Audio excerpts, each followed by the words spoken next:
ঢাকা মেডিকেলের burn unit হরতাল অবরোধে সহিংসতার শিকার মানুষদের চিকিৎসা হচ্ছে এখানে।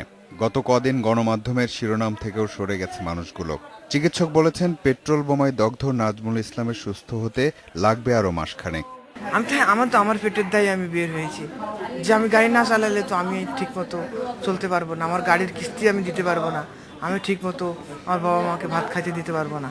হাসপাতাল ছেড়েই জীবিকার তাগিদে ছুটবে নাজমুল, এমনটা ভাবতে হয় সবাইকেই। প্রয়োজন তাই ঘটনার দিকে সজাগ দৃষ্টি রাখছেন সবাই। তারপর খুব সাবধানে নিজের প্রয়োজনে বের করে নিচ্ছেন পথ।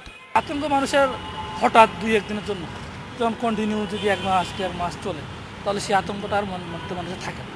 আতঙ্কে অভ্যস্ত হয়ে পড়ার জন্যই হয়তো হরতালের দিনেও যানজটের চিরপরিচিত দৃশ্য দেখা যাচ্ছে নগর জুড়ে। আর কত বসে থাকবে? ভিড়ের যাত্রায় পেট্রোল বোমার আতঙ্কটা আছেই, তবু কেন বের হচ্ছে মানুষ? নাটোরে যাচ্ছি। কেন যাচ্ছেন? চারিদিকে তোরে তো ভাই 7 দিনের বসে আছি, এখন তো বাড়ি যাই, মানে যেতেই হবে। সমাজবিজ্ঞানীরা বলছেন, 90-এর পর থেকেই রাজনৈতিক কর্মসূচিতে পেশাদার রাজনীতিবিদ ছাড়া সাধারণ মানুষের স্বতঃস্ফূর্ত অংশগ্রহণ কমেছে। তারা বুঝেছে রাজনীতি তাদের মৌলিক ভাগ্যের পরিবর্তন আনতে পারবে না।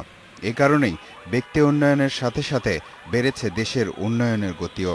যেমন 90-এর দশকে এদেশের মানুষের মাথাপিছু আয় যেখানে ছিল $423, 2014 সালে এসে তা হয়েছে $1190।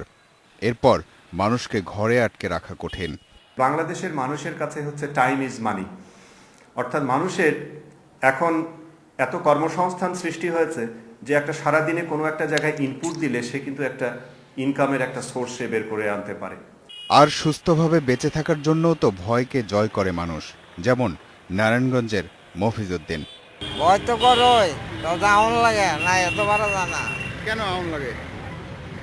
ডাক্তারের না আউন লাগে। প্রয়োজন নাকি আইন মানে না?